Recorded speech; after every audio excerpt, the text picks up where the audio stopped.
koy de léegi nag bu fekkee yow débat boobu attanoo ko ci yooyu ngay nekk ah ñun tamit dañu bàyyi caxaan. sëñ Mansour ci réforme institutionnelle yi. ak yeneen président mooy gën a renforcer pouvoir premier ministre bi noo ko jàngatee. non xam nga réforme institutionnelle moom yàgg nañ ko wax fii ci réew mi donc quelquefois le président Macky Sall a annoncé ça mais in fine de constat ou bien de réalité da ngay xam ni li ñu doon annoncé c'est pas ce que nous vivons au Sénégal. En ce qui concerne nag les propos du chef de l'État man je reste très prudent quoi parce que xam nga Diomaye si wax ci Ousmane Sonko il est serein mais da ngay xam ni émotion day dugg quoi waaw quand il parle de Sonko et aussi tamit Sonko lui rend très bien waaw donc da ngay xam ni émotion dafay dugg renforcer le poste de premier ministre il le fait pour Ousmane Sonko ou bien par exemple. non moom nag nee na ce n'est pas lié au profil du premier ministre. non xam nga Ousmane Sonko a assez de pouvoir et assez de force politique man pour man présentement Ousmane Sonko c'est la clé de voûte politique du Sénégal la clé de voûte des institutions nag c'est Diomaye le président mais la clé de voûte politique mais ban homme politique présentement nii moo ëpp doole Ousmane Sonko ci réew mais amul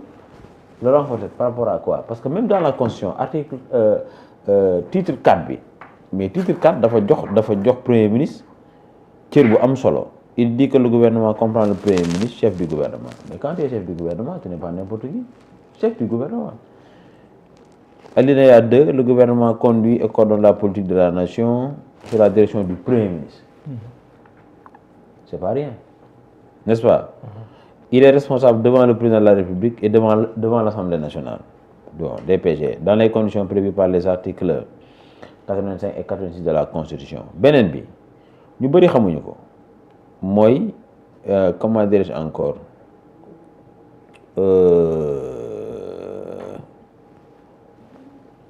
le premier ministre article 57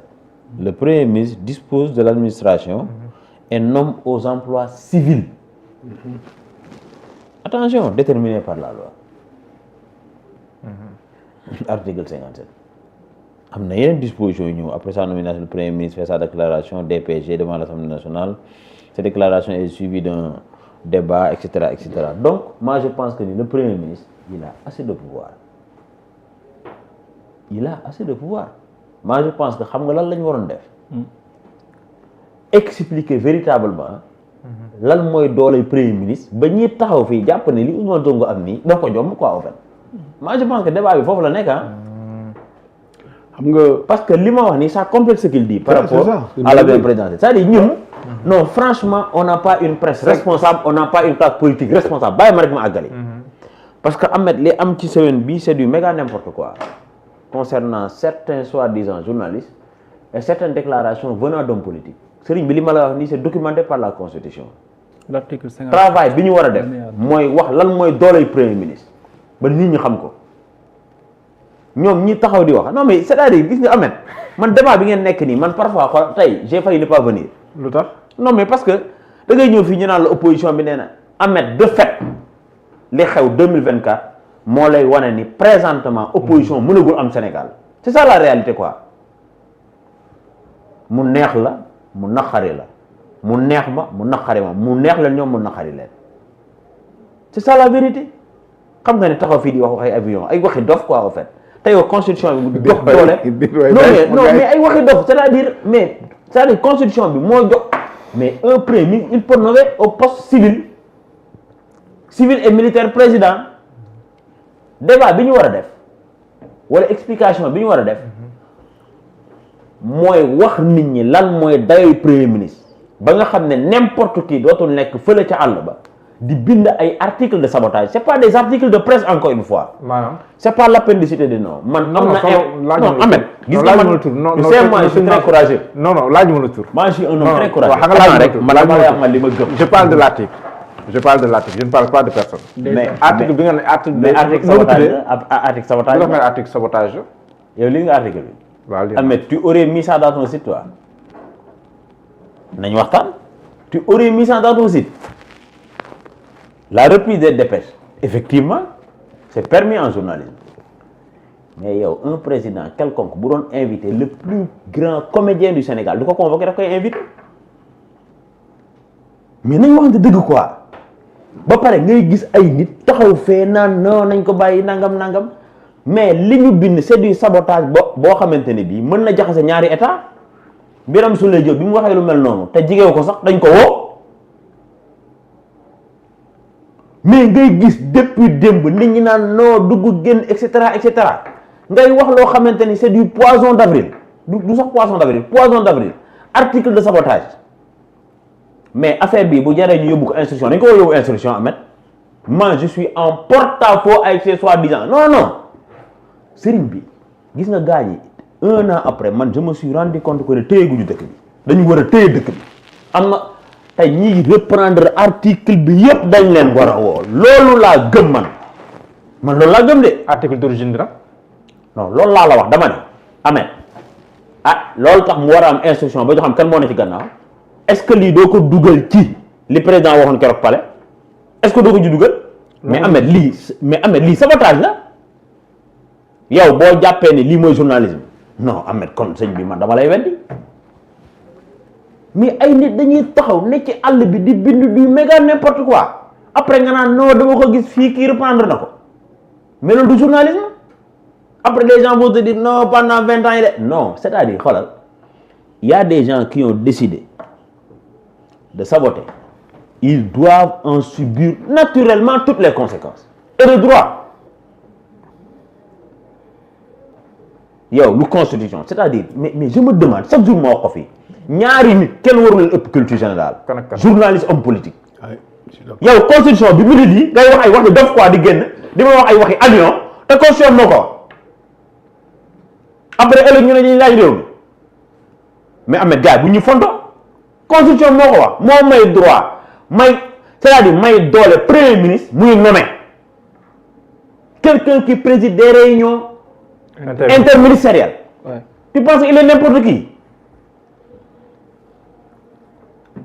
dialogue bi Diomaye jarul mu koy woote non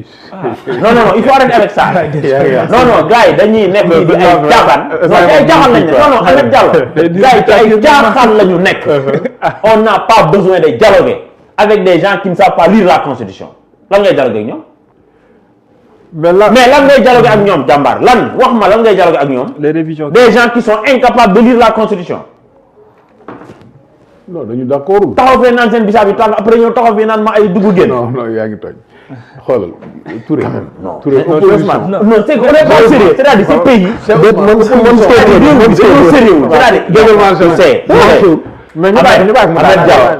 yow xam nga ne man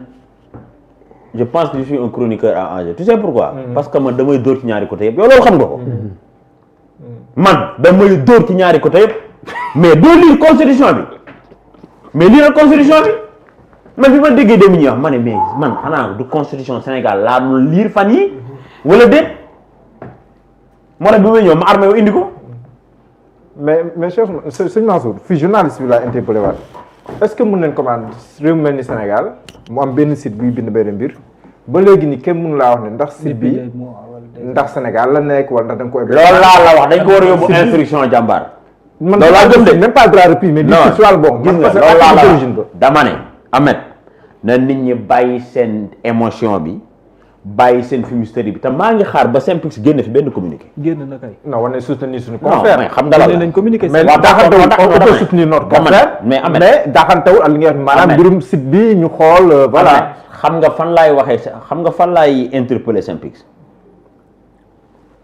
ak convention je sais que génn nañu communiqué j'ai voulu dire maa ngi xaar ba ñuy nekk fii ci yenn situation yi ñuy naan ay dañuy marché ak et cetera et cetera Ahmed Diallo dañuy d'accord ci benn affaire man xam naa nit juum ci sa métier. man loolu laa gëm si xam naa defal ndànk rek xam naa erreur médicale mais Ahmed dafa am loo xamante ne bii c'est pas vraisemblable c'est invraisemblable état bu digne état bu souverain benn président di woo di convoquer premier ministre mais Ahmed loolu bu ci sa doom doon jàngee wax sax da ngay xam ne kii waxul dëgg da nga ko naan bàyyi li ngay wax bu doon sa doom da ciy jàngee wax da nga koy tere ay soi-disant journaliste ñu ne responsable lañ def reprise bi après ñu taxaw naan non dugg génn et cetera am na dañu wante dëgg comédien bi gën a doyee di ci réew mi président bu ko doon woo du ko convoqué daf koy invité carton d'invitation la koy jox ñuy wax ay waxi crise politique ma fi am kon Alassane Ouattara kon ñun c'est-à-dire Alassane Ouattara moom moo ñu réglé quoi ñun non Ahmed franchement dëkk bi barki l'islam laa lay wax maanaam journaliste yi homme politique yi ñenn ñi non franchement non mais dañuy wax yoo xam ni yow tu te dis mais ces gens là comment ils peuvent man parfois man je me pose des questions man dama xamul ñi ànd ak ñoom dañ dul dégg li ñuy wax wala man samay note moo baaxul wala lan affaire bi c'est pas la première fois et tu sais que c'est pas la première fois ces reprises d'articles là yi nga xamante ni c'est du méca n'importe quoi site bi ko xam nga c'est pas la première fois moo tax nag gis nga affaire bii dañ ko war a yóbbu instruction lu mu laaj ñu def ko ci bu dee y a des gens tapis dans l'homme qui veulent en fait déstabiliser le pays mais Ahmed 4 avril li ñu génne loolu xajul ci kaw kenn mais ñu xeex ak ñoom c'est aussi simple que ça. loolu mer nga quoi. non mais parce que mais monsieur Camara mais nañu waxante rek dëgg li xew fan yi est-ce que yoon la. non en fait man suma gis ci affaire yi mooy que jaxam ngeen Sénégal c'est un pays boo xam ne dafa am maturité démocratique opposition moom kenn mënul fexe ba du am te kenn mënul fexe ba du ñu am seen liberté pour wax lu leen neex waaw léegi chaque parti et chaque mouvement yow yaa xam ban façon ngay opposé ku nekk yooy assumer façon bi ngay opposé maintenant ci façon bi ngay opposé dafa am ay limites mook presse ñoo yem boo yoree benn institution da nga koy protéger presse boo ko yoree c'est une force politique boo xam ne dañ ko war a protéger bi mooy ku ci bokkul looloo ñu sonal waroo ci dugg ku ci bokkul même boo ciy dugg dinañu xam ne yow yaa ngi dans la communication mais dafa am fooy yem